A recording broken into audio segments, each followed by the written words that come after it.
Hi, I'm Tyler Esselman. And I'm Michael Osinski. And you are listening to This One Goes to 11. This one goes to 11. It's a podcast where normally from across the country we invite people to share an album with us that they believe is perfect. So perfect, in fact, Michael.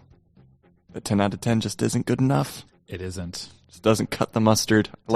I generally like cut the mustard as a phrase in general. And Yellow or brown or spicy? I'm a spicy brown mustard guy. That's why I love you. That's why I love you too. Tyler, this is a very special episode. Why is it so special? It's really special because we're doing it in person together. I can touch you right now. I am touching you right now. And it's so cool. We've been doing this for over a year now, and it's great to do it in person now. And kudos to the folks at the library, at the Owen D Young Library at St. Lawrence University. We are recording live from their podcasting studio here, which is very exciting. And we do have a really, this is an album that I have been familiar with for a long time that we're talking about today, and somebody that I just met for the first time, but seems like a really good guy. Who are we talking to today, Michael? We are talking to Tyler Rife. Tyler Rife is a passionate geek across multiple registers. As an interdisciplinary scholar of cultural studies, critical rhetoric, and environmental communication, Tyler spends a great deal of time reading, writing, and facilitating the leftist awakening of his undergraduate students. Yes. Awesome. He is also intensely passionate about many forms of art, perhaps most especially music. A recovering hipster, Tyler works hard to not evaluate all of his listening experiences against a nostalgic yearning for 2000s indie rock, while still embracing any opportunity to reflect upon what makes his precious art rock, like the work of this band that we're going to hear of soon. Such an existentially liberating mode of sonic expression, he also consciously tries to expand his sonic horizons. I'm going to apologize in advance because not in advance, after the fact, for screwing up your bio, because Tyler is worth more than that. And Tyler's here with us right now. Hello, Tyler. Hey. Sorry about that. A lot of words. And I also think that might be right up there with some of the best bios that we've had. Right on. Thank you. Yeah, that was good. That was literature. What did I say? Existentially liberating sonic something? I believe so. Yeah, pretty cool. Yeah. So I don't blame you for messing up those words. No, but I feel like I wish I could do it justice, because I will say I haven't known you a year yet. Yeah. But this is. This is my understanding of who you are. Oh, right on. It's an artistic statement. That's, and you two are in academia, so it doesn't surprise me that you sort of have that in the chamber. Probably do a lot of that for applying for jobs and all that. Oh, indeed. Cover letters. Oh, yeah. How many do you have? Cover letters? Yeah, how many do you have How saved? many forms? Yeah, exactly. Yeah. Yes. Gotta have a few ready, I think. Oh, yeah. Well, Tyler, please tell us, what album hath thou brought before the tribunal today? I brought Animal Collective's 2005 album, Feels. Yes. Excellent. It is, I would say, right up there with some of the most important music. I'm going to go ahead and show my cards here a little bit. Wow, nice. Right up there with some of the most important music of the aughts. Mm-hmm. And I think some of the outlets agree, don't they? I think so. Yeah. Although I will say that for this band, and this is not the first time this has happened on the pod, this is not the album I would expect to get chosen for the band, but perhaps you have some things to say about that. Yeah. And I think there's, to Tyler's point, it's something that was obviously a really influential piece of art for a lot of musicians, but it's also something that is very tender and close to my feels, if you will. If you will, yeah. We will. And so it's very personal reasons that I selected it out of the discography. Excellent. I also think that means you understand the brief of the podcast as well.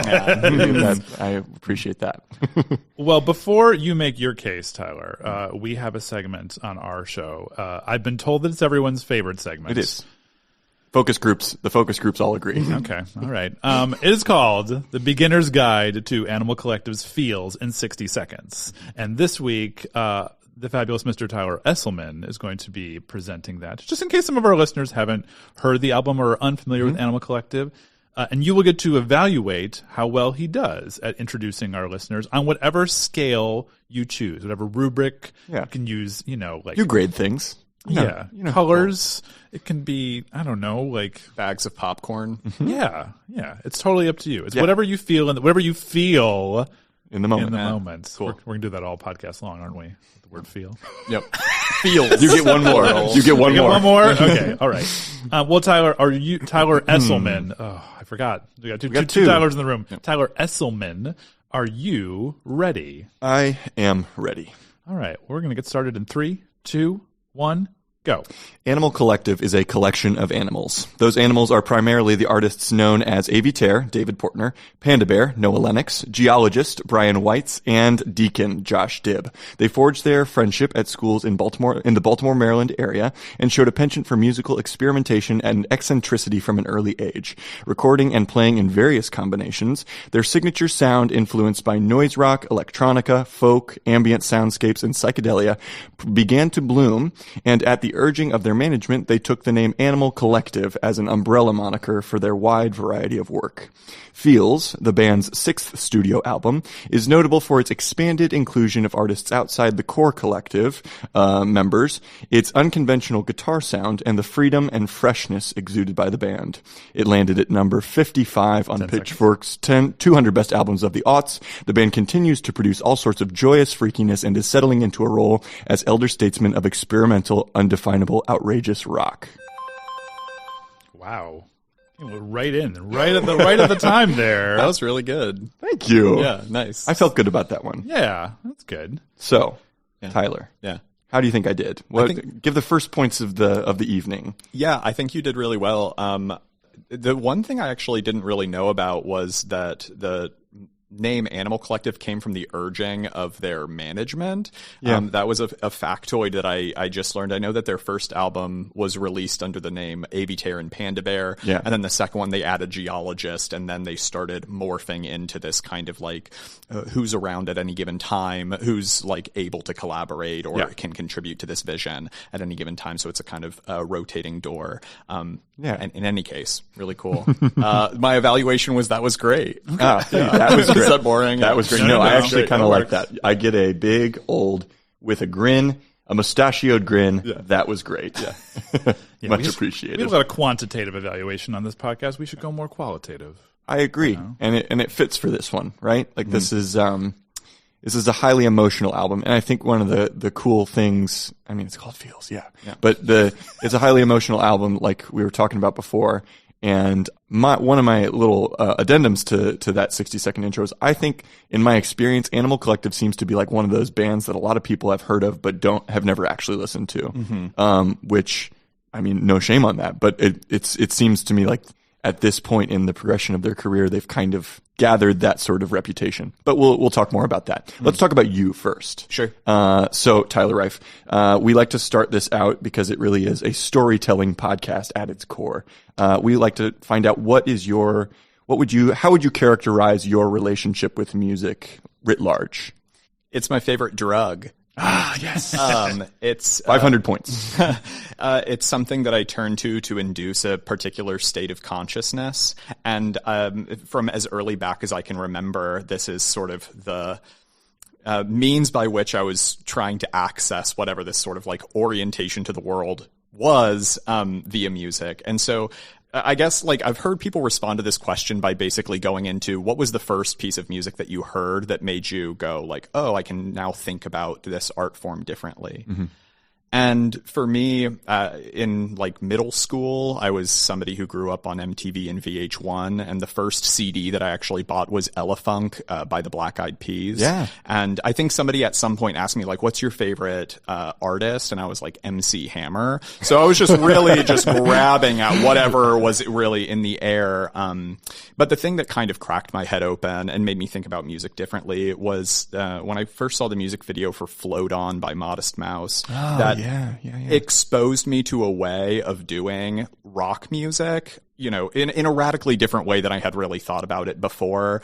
And so my older sister for Christmas bought me a copy of Good News for People Who Love Bad News on CD, as well as the self-titled Franz Ferdinand album. Oh, man. And so I was in the 8th grade at the time and, you know, became basically addicted to this set of sounds.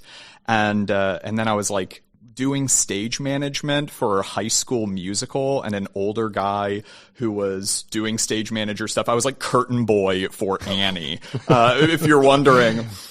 an older member of the management there, I was expressing to him that I was into Modest Mouse, and he was like, okay, well, you need to listen to this, and put some headphones on me and played the song Tiny Cities Made of Ashes off of their album The Moon in Antarctica. And I had obviously never done drugs up until that point. And it's not necessarily obvious. Right, but, right, exactly. True. But I hadn't, and but it did like put me in a kind of altered state, and I sort of became obsessed with it at that point. And this began a kind of ritualized practice wherein I would mow like 5 or 6 of my neighbors' lawns in my suburban neighborhood to make as much money as I could over the weekend, and then drive my bike down to a used CD store and then buy all of the kind of indie rock albums that I possibly could. And so my exposure to a lot of this music, whether it was like Beck or Arcade Fire or what have you, all arrived from these like recurring trips down to the CD store and just like collecting that way, trying to find whatever discourse was available online, like discovering Pitchfork for the first time. But yeah, that was kind of the journey. Did you read Spin? No, I did not. I was lamenting the death of Spin magazine. Or it might still be around, but it's certainly not like what it was, maybe. Paste and Under the Radar were the ones that I discovered around that point. I mean, I used to love going to the Barnes & Noble and picking up the British music magazines, because they would have, because like NME and Q, I think, was one of the British music magazines. Because it just felt like, I mean, British music journalism was, I don't know if it was of a higher caliber, or it was one of those things where we just figured because it's British that it's just better. It was good. I feel like there was an era where everyone felt that way at some point. A certain kind of person, yeah. I'd say so. I want to give you a bunch of points for, were you listening to music while you mowed lawns? Oh yeah, absolutely. Okay. I was scolded because that was also my first job was mowing lawns. I had 9 lawns around my nneighborhood, and I have a very you're just like it's setting it off. You're setting it off. There's like a very specific sense memory of listening to listening to my iPod and the like the dust in the air and the sunlight and that's like that smell of grass when you're listening to that music. So I'm going to give you 6,000 points for lawn mowing facilitating your music addiction. Heck yeah, thank you. That is, those kind of are the hallmark bands from that era as well. You are repeating a lot of the same, highly influential, like Modest Mouse, Arcade. You mentioned Arcade Fire, and we've talked about. We haven't talked about Modest Mouse yet on the we haven't on the pod, actually. but we have done Arcade Fire and Beck. Those were really, really influential ones at the time. Did you find that you were influenced by the magazines particularly, or were you just sort of like you just consume everything at that point? Like when you walked into a used CD store, were you using what Pitchfork had to say to make your decisions, or were you just kind of going off gut instinct and just consuming everything because it was just so amazing? That's a really good question. So the process was I wanted the physical copy of the CD, but whenever I bought one, it was after receiving impressions of the album from 30-second snippets on iTunes. So I would, you would have this sort of, and I don't know if they organize it in the same way now, but you'd go to the album page based on reviews that you'd seen, and you'd have these like recommended albums below it. And if you found the network of indie or art rock albums from around that time that were kind of pitchforkified into the consciousness of a lot of people, then you could find your way into all of these other sorts of things. So if you liked Modest Mouse, you might maybe found your way into Wolf Parade and Sunset Rubdown and Modest Mouse or whatever. You could find all kinds of stuff. I have not thought about them in a minute. I saw them in Ottawa like a week ago, actually. What? They're still around? They did a reunion tour. Yeah.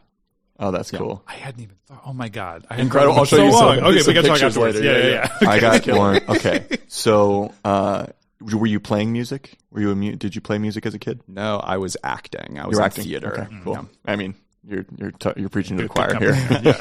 I mean, this was a kind of, I think I had a somewhat unique positionality in this regard, in that a lot of the theater people that I was spending time with were into musicals and things like this. And I wasn't really, you know, I was like, oh, I like Les Mis a little bit, but really I was into just sort of more underground music. But then the people who were into really underground music that I went to high school with that I could connect with on that level had zero interest in theater or speech and debate or what have you. Oh, really? So, yeah, it was a kind of strange intersection. Yeah, I feel like I went to theater because the kids that were listening to that kind of music were cool kids. kids. And, well, actually, I was probably why I stayed in marching band for as long as I did too, is because those kids were. Yeah. I had a core group of friends in marching band that was listening to cool music as well.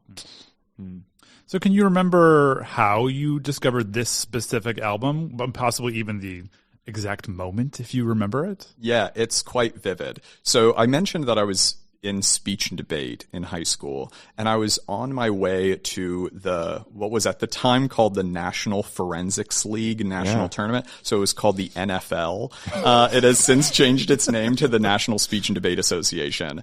Tyler, did you do speech and debate? No, but I should have. That would have been fun. Yeah, I would have enjoyed it a lot. I would have enjoyed it a lot. Yeah. And Michael, you said you didn't. I did. I did. I did declamation, and I did. I think I did original oratory one year. Okay, cool. And I was gonna do OI to use the correct lingo. Yeah. OI, oral interp. Yeah, Tyler, you'd have been a good HI, I think. What's that? Humorous interp. Okay. See, it wasn't big at my school. I think it kind of had to. You had to have the foundation built up at a school to get involved with it. Yeah. But yeah. So in any case, I was heading to the national tournament after my freshman year. I was in humorous interpretation, by the way. Nice. And I had brought my Walkman with me and a few mix CDs as well as CDs in my library. I know I brought Radiohead's Kid A Let's go. to this tournament. And so there were different kinds of things that I would, listen to either like relax or as a way to like pump myself up. And I know you had somebody on recently who did, Since I Left You by the Avalanches. Yeah, and the song Frontier Psychiatrist was definitely on one of those mixed CDs because it was like a humorous interpretation with all the different kinds of like characters and samples and the kind of whimsy of that track. So it was inspiring. In any case, we stopped by a Borders bookstore, or we were near a Borders bookstore for lunch on the way to this tournament, and I found Feels in the store and bought it there. And then it proceeded to soundtrack my entire experience of this tournament. Yeah. And I lost myself in it. I think with a lot of Animal Collective's music, it takes a few listens to really grasp what's going on, to the point that even while I listen to this album today, I notice new facets of it. I mean, I printed out the lyrics to kind of take notes in preparation for this podcast, and I didn't realize that a lot of the lyrics were what they were until just now. And I feel like I've, now sutured this album into my very identity, and yet I'm discovering new things. But in any case, you can imagine a 15-year-old with a Walkman, just like falling deeply in love with these sounds. And it was totally mind blowing. Yeah. Okay. I got to give you like 9,999 points for it being sutured into your identity. Yeah.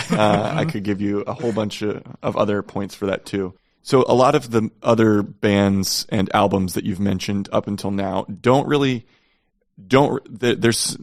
they're in the same kind of, I don't know, you could say they're in the same ecosystem as Animal Collective, but there is like a kind of, I don't know if we want to say ambient. There's going to be a lot of like jargon tossed around in this episode, I think. Yeah. But like it's a lot more abstract, I guess. Yeah. Were you listening to kind of abstract music like this, or was this sort of like an entry point into, less direct, less maybe lyrically based or like melodically based music? I will say Animal Collective did get me into a lot of more abstract, ambient kinds of music. I don't know that if I hadn't become a fan of Animal Collective, I would have gotten into artists like Tim Hecker or the Red Crayola or all kinds of different sort of I guess you would say experimental artists. But I think that's something that's unique about this particular group, is that they are the perfect gateway from catchy, poppy kinds of sensibilities, or even melodic sensibilities. That they've been compared to the Beach Boys or the Beatles a lot in terms of the sort of construction of their melodies. But there is, of course, also this really abrasive abstract experimentation work that's happening that is evocative and sometimes kind of scary and surreal and absolutely alluring. Yeah, in my mind. Can you pinpoint what specifically it was about this album that sucked you in, or was it just one of those experiences where when you try and apply words to it, it almost feels like you wouldn't even be able to capture what it was? To try to put it into words, it was an album that felt more like an environment than a series of songs. Mm-hmm. That from the moment that the album opens, you are entering into Animal Collective's space. And I think a lot of that has to do with the role of geologist in that band, who does sort of soundscapes, and the way that they do their production, which is quite meticulous. It feels like you're surrounded by sounds and noises and different kinds of lines of flight. Mm-hmm. And so that's one of the reasons why the album evolves as you continue listening to it and unfolds. But when you first take it in, it feels like you've just stepped onto an alien planet, or into your childhood, or into this kind of abstracted version of your own reality. So it's impressionistic in that way. Definitely. I didn't have the words to describe it then, of course. Of course, yeah. But now I would say it's impressionistic. It is a kind of translation of our reality as filtered through this psychedelic and majestic or like childlike sensibility. Mm-hmm. Childlike is huge, I think, with this, because there is something. It feels like a cartoon that you see on accident that kind of freaks you out. Tough, and like I think I saw HR Puffin stuff way too young, or like in the wrong state of mind as a kid, and it still kind of freaks me out. Like I get the kind of willies when I think about HR Puffin stuff, and this sort of experiencing this album kind of feels like that too in some way. Definitely. Until you said that too, I was trying to think of how to describe the vocals on this album.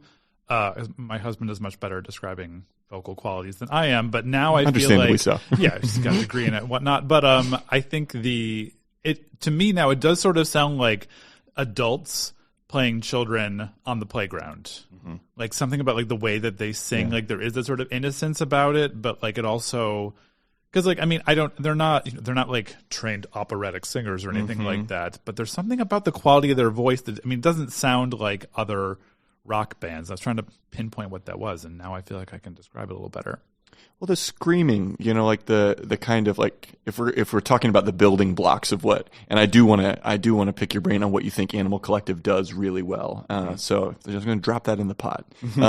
But I think that kind of the screaming, the sort of abrasive quality to it. It doesn't feel like there were other.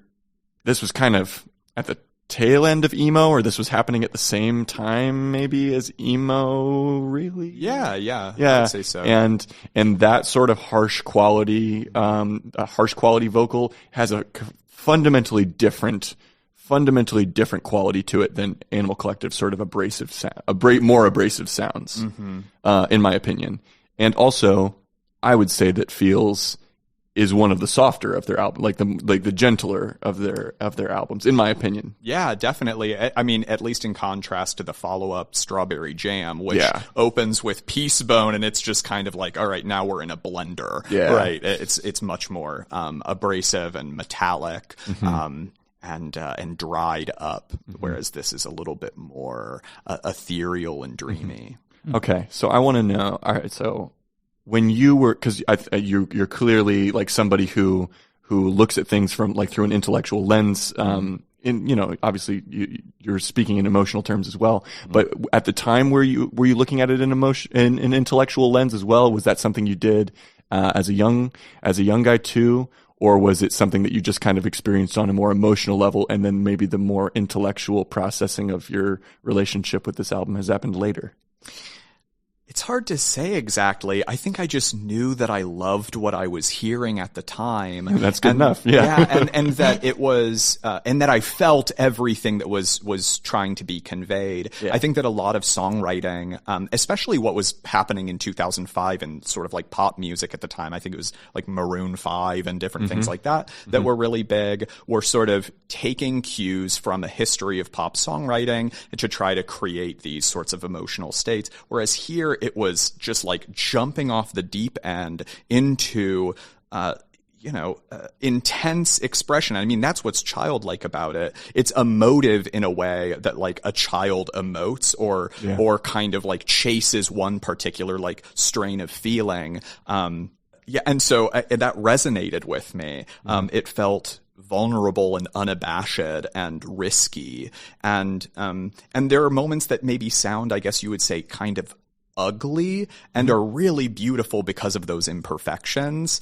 And that's just so inspiring. Like, I think all of the best art comes from a place of not trying to iterate upon some former version of what was successful, but instead tries to create something new and something that feels more naked. Yeah. They've even stated as much. I mean, in the research the reading I've done about him beforehand, Panda Bear talked about, he even says it's kind of lame, right? But one of the things that made them take on the animal name is that they wanted to sort of be creating from an instinctual level and do the things that felt right to them in a reasonable, safe manner, but like, and not intellectualizing it as much, which I think is a very honorable goal as a creative person. And they really kind of hit the mark on that, don't they? Yeah, in some ways, or it feels like they do. Yeah, I mean, the lyrical content on this album too. I don't know if that's something that we're going to get to a little bit later. We can get to it now, but yeah. I mean, it's colors and insects and food and like things that you learn about in kindergarten, basically. Like a lot of the kinds of symbolic world that they're building is just. And textures and dirt and mud fish and water fry. And fish fry and it's all these things that you learn about in kindergarten, but it's still the sort of broad scope stories or orientations to like relationships that they're exploring are still very adult. They're still very much coming from people who are in their mid 20s, I suppose they were at the time, who are feeling things very intensely and reflecting this reality, but what they're drawing upon is a childlike wonderment. Yeah.